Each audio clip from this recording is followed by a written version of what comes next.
Bonjour mes amis, et bienvenue au Pendu dans le Cercle de Lune. Hello friends. If this is your first time here, welcome. Thank you for coming. I'm pleased to meet you. If you've been here before, thank you for returning. I'm truly honored.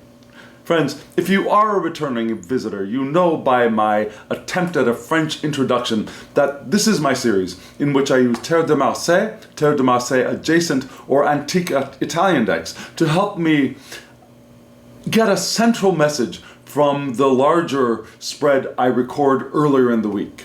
And if you have been following me, you know that this is the third week in my deep dive into the Lenormand system.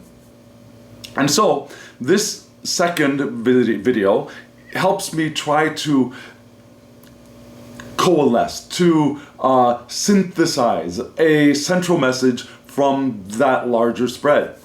And as per your request, I have decided to follow your desires and do every other week I will do a Terre de Marseille adjacent or antique Italian deck based video. And then the second week or the other weeks I will rotate between the Smith-Waite system, the Thoth system by the Harris-Crowley deck-based systems, and the continental-based systems.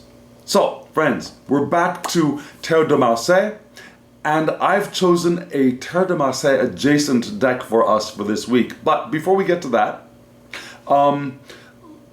because this is a video that is a response to another video, I highly recommend that you go and watch the Lenormand-based video for this week first. So I will put a card up here for you to click on and hop on over and watch that video first and then come back. Now remember, you don't have to watch any one of these videos in one sitting. You can watch them in bits and pieces. That's absolutely acceptable. So do that. And just in case you have done that and you want a quick refresher what it was you saw, because really, to understand why I'm reading these cards in the way that I am reading them, you have to know the environment, the background that the question is being asked about. So, watch that video. That video's title was The Burden of Commitment. The burden of commitment. What does that mean? It meant that for this week, we might be feeling that the commitment we have made to perhaps a passion project, perhaps something that we do just because we love it, not because we're expecting financial reward, but because we really love and enjoy doing that thing. It could be anything. It could be a business, it could be a creative project, it could be like me teaching tarot, or doing these videos for us on YouTube. It could be anything, yeah? But we might be feeling the burden of the commitment we have made to doing that. And that feeling of burden may be coming from a sense of distraction, perhaps, or confusion, perhaps a little bit of bewilderment or uncertainty about the choice we've made or of the path that we are going to be continuing on. Because sometimes, not always, but sometimes, even after we've made a choice, after we've committed to doing something, a course of action, even a relationship, we may discover that while we walk that path can diverge. We might need to make some choices within that broader spectrum of choice that we have already made. And there might be some confusion about that. And some of that confusion, it seemed, may be coming from the outside, from the people that are in our sphere or that are within the environment that we interact in. It could be online, it could be in the workplace, it could be in the marketplace, it could be anywhere. Some of that confusion and uncertainty may be coming from the outside. So we were strongly advised to get clarity. Maybe do a little bit of study. maybe do a little bit of networking, right? And so there were many different potential options that sprang from that 6+4 card spread that we did earlier in the week. So now I have a spread to help us clarify, hopefully, what we might want to do. Yeah? Because every week I ask the same question. So, what will I do now? First, let me show you the entire spread, and we'll talk about the decks I'm using a little bit. We'll talk about the spread a little bit, and then we will break that spread down into its two major components, and we will read those cards together. Are you all ready for this adventure? Let's go together. Here are the cards.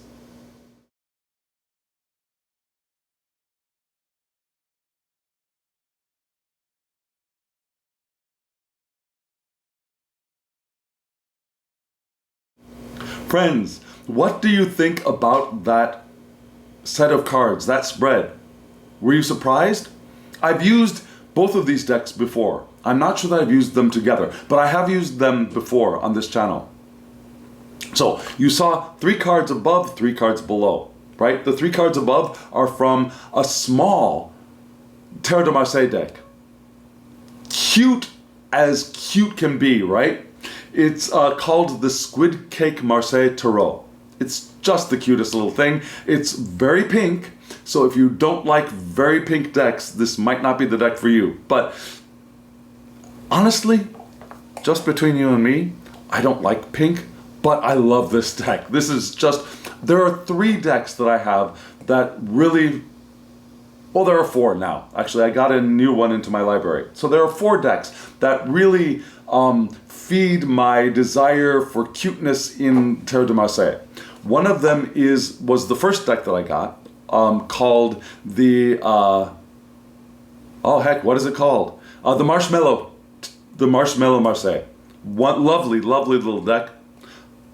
3 of the 4 decks are little decks. They're little, almost square decks, and they're cute. Like I said, the Marshmallow Marseille, lovely deck. The second deck was by the same creator, called the Terre Sirène, which is an aquatic-based, mermaid-based Terre de Marseille deck. Kind of blue. Lovely, also lovely.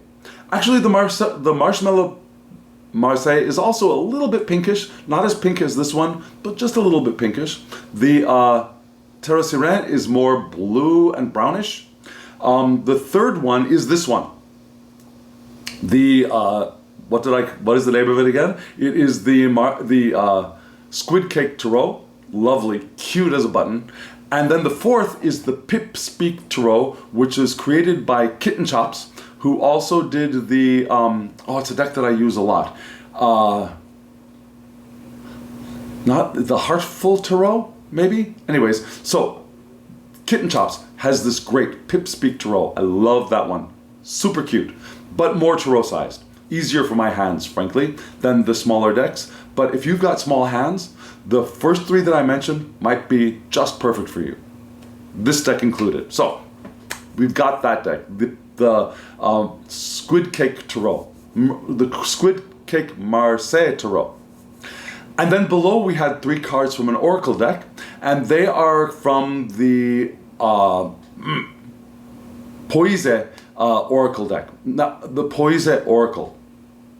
The Poise is available from their own site, which I'll have a link to that, and I'll have a link to the Squid Cake Tarot, the Squid Cake Marseille Tarot, also in the description box below. So the Poise is available from their indie shop, but it's also available at Artisan Tarot. So if you ever go on and have decide to order a deck from Artisan Tarot and you want a nice Oracle deck to go with that deck, you can order from them. Their prices are good. All of the decks are wonderful, especially the decks that they create themselves.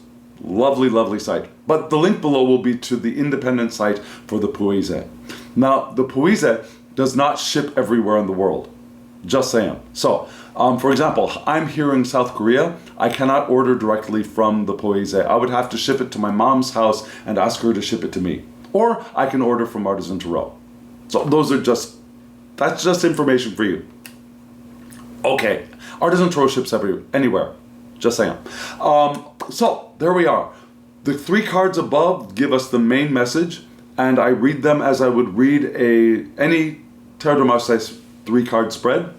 The 3 cards below will follow suit, and I'll explain what I mean as we read them together. So first, let's look at the 3 cards on top again a little bit more closely and a little bit more in focus. Here they are.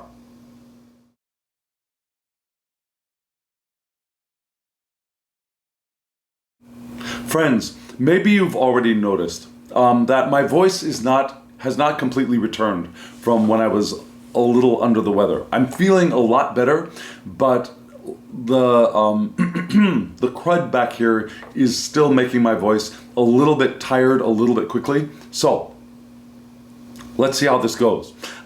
You saw from left to right. I think this is your left and this is your right. From left to right, we had 3 cards, right? The Knight of Coins, the Ace of Swords, and the 2 of Cups. And can't escape the cuteness, right? This Knight of Coins is just the cutest and funniest, right? We got the knight there on a toad or a frog. And while it might have been even a little bit funnier to put the knight on a snail, still, frogs are not known for their speed, right? They can jump really quickly, certainly, but they're not dashing like a cheetah or a tiger or a jaguar might, right? Or even an antelope. Right? Frogs are not known for their speed. They might react quickly, but they're not going all that quickly and all that far. So when we think of the Knight of Coins, of all of the knights, the Knight of Coins is the slowest moving of the pack, right? Right? That's the Knight of Earth. So we got ideas like responsibility, doing the hard work, efficiency, maybe taking challenges, but not dashing off into the unknown or charging off led by their inspiration. But they'll do something new, sure, and they'll go beyond what they know into creativity, but they're not doing it quickly. Right? They're going to do it step by step by step. They're in it for the long haul. They have what they need to create something new, right? They've got finances, they got the resources because they are of the earth, they are of the resources, and they have a sense of purpose beyond the material, but they're in it to work with and manipulate and create with the material resources that they have. Their quests are related to their body, to creating their place in the universe, in the world. And they're productive. They have a productive expression of their creativity. They have a clear goal in sight. They move towards that goal efficiently, step by step by step by step. If we think of the tortoise and the hare, the race between the rabbit and the turtle, or the tortoise and the hare, where the rabbit dashes quickly ahead and the tortoise just takes one more step and one more step and one more step. And who wins eventually? It's the tortoise, right? And we say slow and steady wins the race. That's this guy. That's this guy. He'll take on the challenge and he'll do it. He'll be responsible, right? He'll keep up his routine daily, every moment of every day. That's the guy. And we notice that this knight is looking off towards the right, right? So that's the direction that we're reading. This is the first card out of the deck, and the card is the card. The knight on the card is moving in this direction, so that is the direction we're going to be reading in. And so this knight of the responsibility of moving forward, maybe, okay, so we think of this card and the frog rather than the snail. Now, the frog on this card will take leap, leap, leap, leap. There might be some quickness to each one of the steps, but the whole journey is not a darting forward, right? It's a leap, a leap, a leap, a leap, a leap. You get what I'm pointing towards? So, what direction is this knight? Are we, as this knight, moving towards with that repetitive, steady nature that we have available to us now? We have this one, the Ace of Swords, the breakthrough idea, right? The new clarity, the new ideas, the inspiration, but not the inspiration of the Knight of Wands, for example, or the Ace of Wands, right? Where we feel that fire. This is the inspiration of the mind, where, yes, I see it, I get it. That kind of inspiration. There's great intellectual potential here. And there's a mental capacity that moves us into action. So this knight, where are you, knight? This knight starts being able to think really clearly, getting new ideas, new perspectives, the inspiration to move into action, perhaps in a new way, or with new clarity of understanding. It doesn't have to actually be a new idea. It could be a new sense of clarity and a new sense of purpose as well, right? And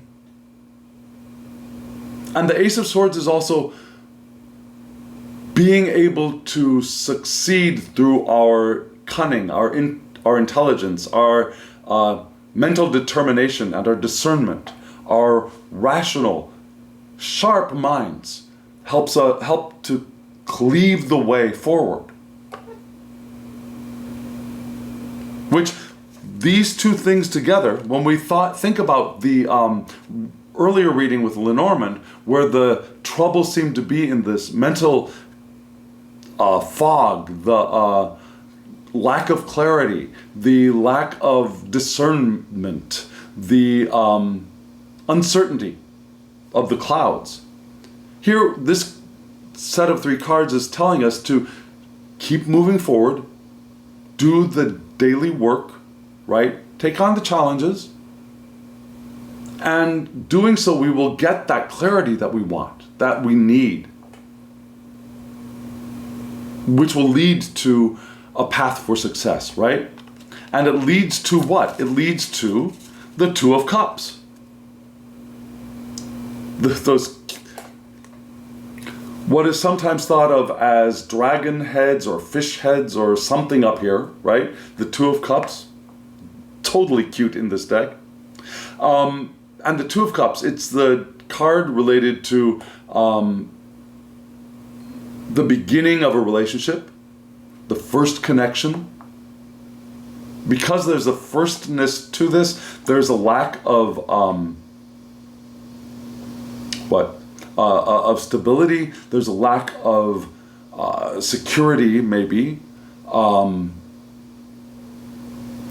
We might not be fully open to sharing all of our feelings. We might meet somebody new, but we could be on the path of self-development. Yeah, we might be looking at ourselves with a little bit more depth and a little bit more maybe emotional curiosity. But we could be partnering with other people, and that partnering could be romantic, or it could be another close personal relationship. Maybe at work, maybe in some other area of our social interactions. There's the sense of a kindred spirit here, right? Now it's interesting because the Two of Cups showed up from the Smith-Waite deck in the earlier spread this week, right? The Two of Cups showed up in the air, where we want to maybe join minds. So I'm not seeing this card really, and well, it's possible, it could be a new relationship, it could be a blossoming of love, a blossoming, not a stable, well-grounded relationship, but the blossoming of a new relationship. It's possible. That it is possible.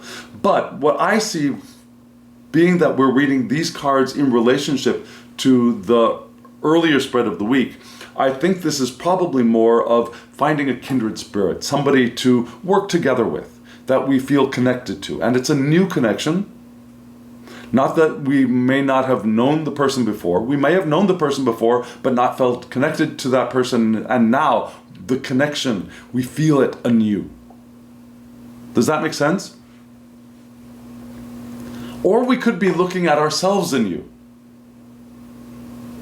Both of those are very possible. Yeah? But I'm getting the feeling that we're going to be finding somebody new. And I'm getting that feeling because of the cards below. Probably. Why? Well, let's take a look at those cards right now. Okay? Here they are.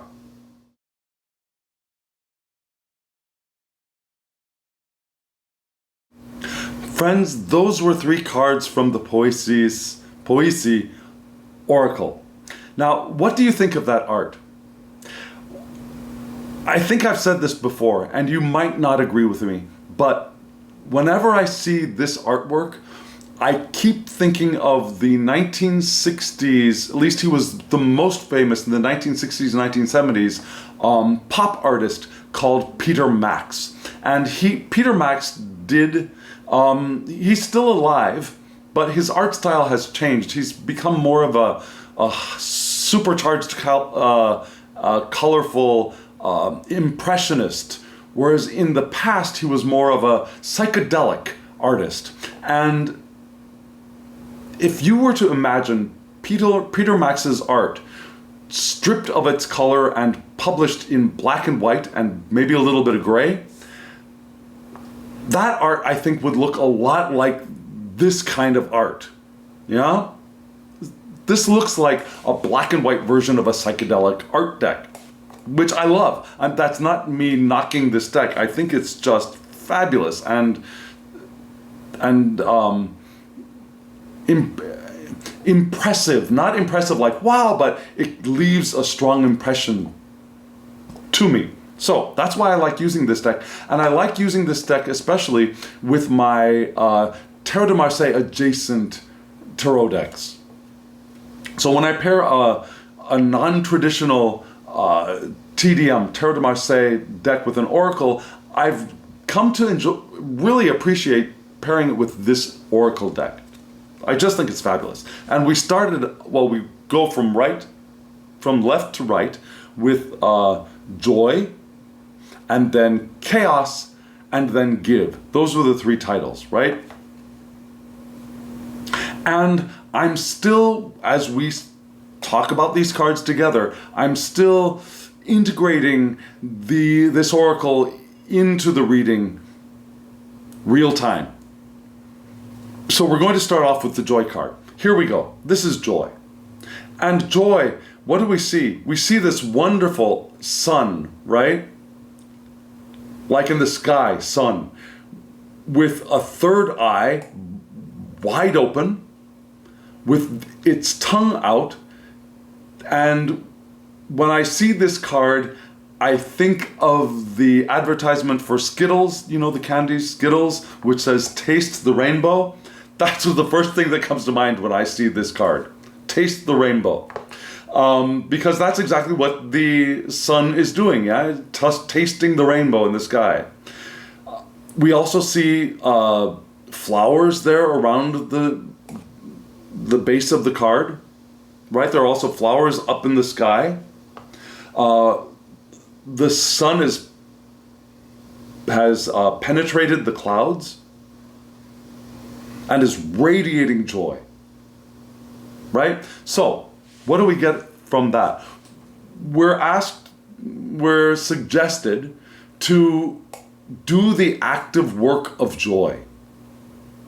Right? Open the third eye. Open our inner eye. And with that inner eye open, see the joy that is radiating from all of creation. It's there if we are willing and able to open all of our perceptive senses and taste the rainbow. Right? And this card, I'm trying to figure out how to do this because I don't have a table right in front of me. And I don't want the cards to go flying off into the stratosphere. But this card is right below the Knight of Coins, right? And just so you know, this card is standard tarot size. This is the size of the Squid Cake Marseille. You can see that it's a very small deck, right? It's basically bridge size.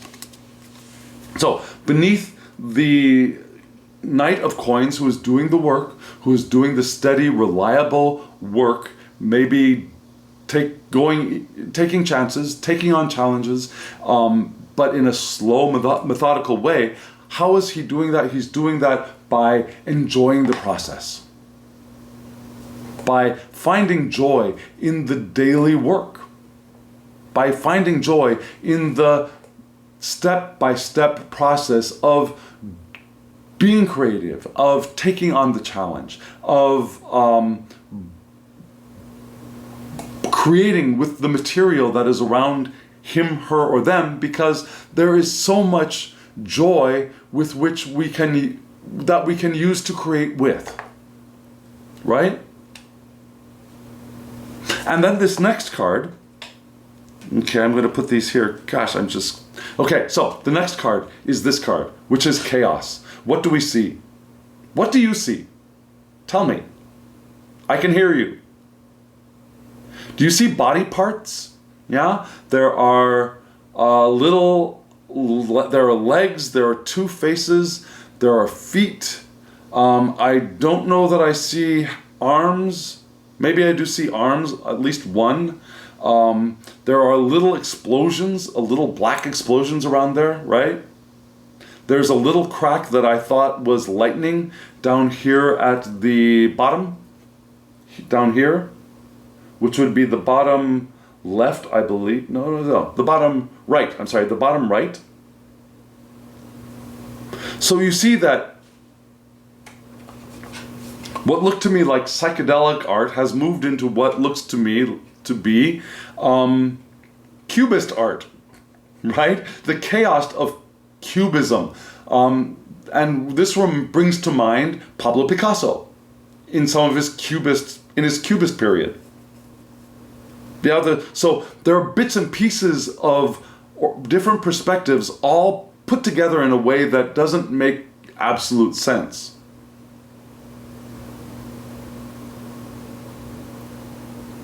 But this Cubist chaos can also be very creative, right?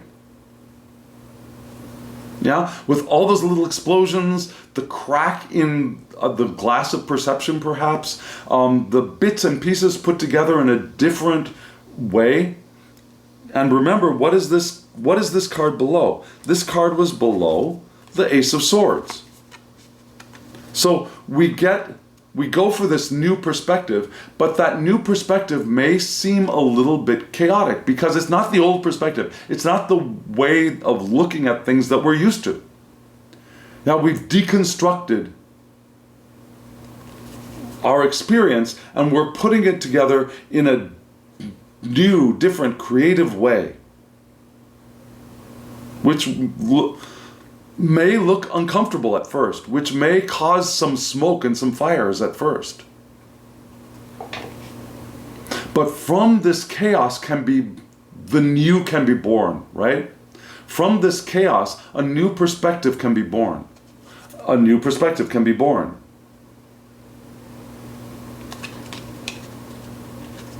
And from this new perspective, from this chaos, this creative chaos, what do we get to do? We get to give. What do we see here? We see two hands. Those hands are open, right? The hands are open. And from what looked like stigmata to me, being a good Roman Catholic boy, from the stigmata in the hands, from the perhaps sacrifice even, yeah, plants are growing. These beautiful plants are growing. And they look to be fragrant plants to me. They remind me of little star jasmines a little bit, which are very fragrant, small flowers. But whether we get to ask ourselves, are these hands open, as the title says, in order to give, or are they open in order to receive? Now, are we the ones giving, or are we the ones receiving the gift? Or maybe we're doing both. Maybe we're giving and receiving. And these two hands, which are open, maybe hands of sharing, maybe hands of receiving, which have new life growing and there's probably a fragrance, a bouquet of fragrance which is perfuming the present moment, is right beneath the card for relationship, right? So as we find the kindred spirit, that person that we see a reflection of an aspect of self in, right? An aspect of maybe our passions, our interests, our concerns, that kindred spirit. Our relationship with that kindred spirit is one of sharing. And sharing of new life, sharing of that emotive fragrance of the small flower that fills the room with its bouquet of flower, of scent, with its healing scent. Right? So, as we move from left to right, we get the idea of going forward slowly, but with joy, and enjoying the process, and finding joy in the creation that we're doing. And we get this new perspective, which is chaotic, but necessary and helpful. That is cunning, but may be uncomfortable and look disorganized, but it's within that disorganization that the new is created. And as we create that new, we find somebody, perhaps, that we can relate to. And in our relationship, we can give and take and share and create new life.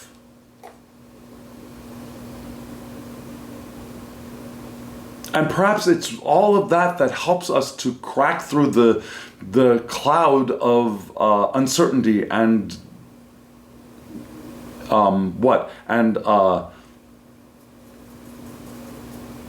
confusion.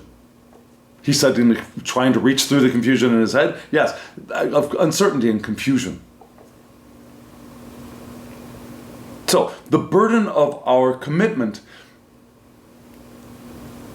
we might be feeling the burden, but that burden, that sense of burden can lift, and that confusion which is caused by, or is the reason for, the sense of burden that we are feeling can dissipate by finding joy in the daily activity, by discovering the new in the midst of chaos, which could be part of that cloud of confusion, right? And as we do that, we can share with others. Which makes me think back to the larger spread of this week with the garden, where we might be where I think it's rather than, we might be able to get knowledge from networking, yes, but we might actually be out there to teach a little bit. And maybe focusing on that teaching, sharing the knowledge that we do have, might be helpful for us. Giving freely of the knowledge that we do have might be of great benefit for us. Does that make sense to you? If it does, let me know in the comments below. If it does not, let me know in the comments below. I would love to hear from you. What do you think? It's a blessing for me whenever I hear from you. So thank you for commenting. And thank you for hitting the thumbs up button. And thank you for subscribing. It really is beneficial for the channel, and it's beneficial for other people to help find the channel. Yeah, so thank you for doing those things. And if you want a reading from me, my email address is below, thehangedmaninthemoon@gmail.com. Shoot me an email, send me an email, we'll get you a reading. Easy peasy lemon squeezy. Okay? So friends, thank you. Thank you for coming on this journey with me. Thank you for investigating these cards with me. And now, as always, I wish you love, joy, well-being, and pure awareness. Thank you.